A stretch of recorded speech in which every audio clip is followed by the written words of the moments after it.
caste, and denied them the rights any human being is free to have. They had no qualms in advertising their prejudice against the Hazaras. During Nadir Khan's time, the brutal treatment of the Hazaras was at its peak. Nadir, his brothers, and their mercenary clans were cutting off the heads of people who were struggling and fighting for social justice and equal representation. They would openly cane them in the streets and throw boiling oil on their heads to have them serve as examples to everyone else. They made human vests out of innocent people, a horrendous act of cutting the heads and arms off people.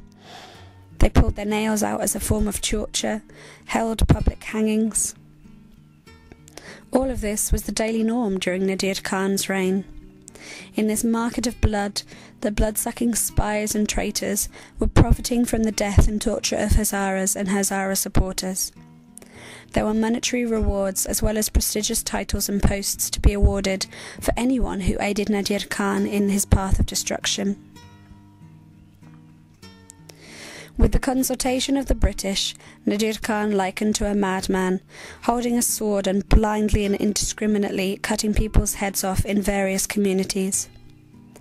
He didn't care who came in contact with the sword as he swung it in various directions, be it a woman, little child, old man, an intellectual or a day labourer, as long as it was a Hazara. He did as much damage as he could. He poisoned their water wells, looted from them, and basically changed their homeland into a massive graveyard. The history of Afghanistan lies in the reality of these brutal and tyrannical rulers who emerged from the tribal society.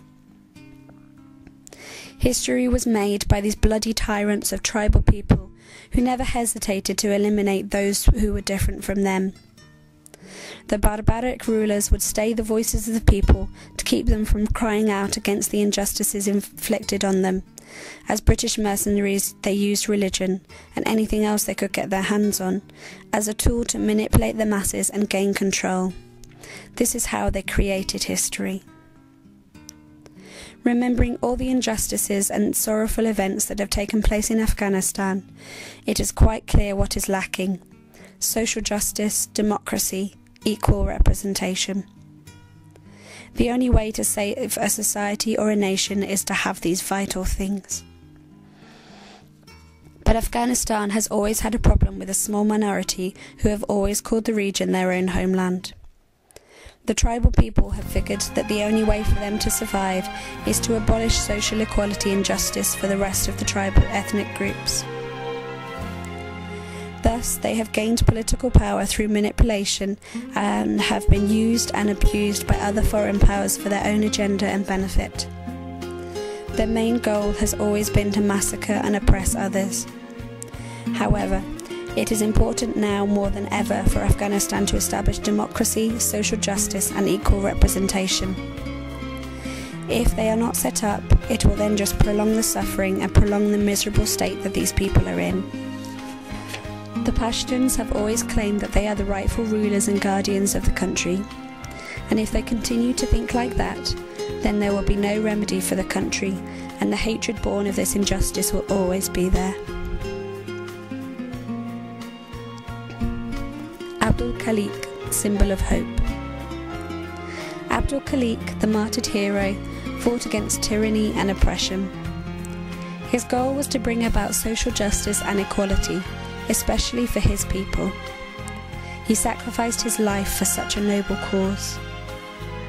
This brave hero and son of the proud Hazara nation felt the injustice with his very flesh and bone. At a young age, he understood the brutalities and oppressions that had befallen his country, his people, as well as the non-Hazaras. The top head of the pyramid of this oppressive regime had to be eliminated, and so he took the mission upon himself to sacrifice himself in order to save the whole nation, particularly the hopeless Hazaras. He made a silent promise and was determined to carry out his plans, knowing that there could only be one answer, one conclusion to such a reign as Nadir Khan's. Afghanistan had to be purged of such a cruel and barbaric person as this Nadir Khan, who never tired of sending out his prejudiced and hate-filled decrees and new ways of torturing and killing Hazaras. Abdul Khaliq refuted the idea that he was the one born guilty, as was the mentality of most Hazaras because of the laws of Nadir Khan. He knew it was the ruler himself who was not only born guilty but was, in fact, digging his own grave. Khaliq knew that by eliminating the tyrant he would go down in history and be remembered by such a noble cause. No matter how young he died, he knew that his name would at least live eternally. And yes, the people of the world and of the region, especially the Hazaras and non-Hazaras, have realised that indeed. Young Abdul Khaliq had taken a noble mission as his personal duty. This has become even more evident in the past few decades, as people realise just how big a despot Nadir Khan really was. In the beginning, the news and media were all manipulated by Nadir Khan's family, but now that people are less afraid to report and write the truth, the shadow of lies has slowly been pushed aside, revealing the facts and reality. In the last few decades, people have been writing the no longer censored truth, and Abdul Khaliq changed from a John Wilkes Booth to a shining star for those who suffered for too long under tyrants. He came to be known as a symbol of freedom, equality, and justice.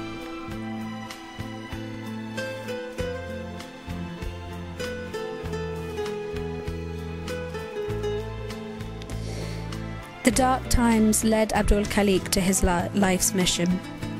The monarchs and their mercenary family openly admitted to terrorizing groups of people in order to keep their precious crowns and their position of power. They kept the masses in the dark, kept them from being educated so that hardly anyone would be able to tell what was right and what was wrong. It has been recorded that Abdul Rahman Khan committed genocide against the Hazaras, eradicating 62% of their population. Those who lived were forcefully removed from their ancestry lands of Urzogan, Zabul and Kandahar. Abdul Khaliq's family were among those that were forcefully removed. His grandfather was from Daya Folad, and for a short time they settled in Dazakni and Ghazni. During Abdul Rahman's time, Abdul Khaliq's grandfather was forced to run away with his family in order to save their lives. Their possessions, money and any valuables along with their land were taken away by Amir Rahman Khan. Their lands were to be given to Kuchi nomads who were moved in from India or other areas. Abdul Rahman's grandfather had no other choice but to helplessly watch half of his family be executed. Those that couldn't escape were murdered to make sure they would never come back. Abdul Khaliq's grandfather was survived by two sons named Mawladad, Abdul Khaliq's father, and Khudadad. Both of them found work with the family of Charki. Mawladad worked for Ghulam Sadiq, while Khudadad worked for Ghulam Jalani. Later on, when Abdul Khaliq was old enough, he worked alongside his uncle for Ghulam Jalani. Mawladad, Khaliq's father, was a very educated man. He was self-taught and read whenever he could get the chance.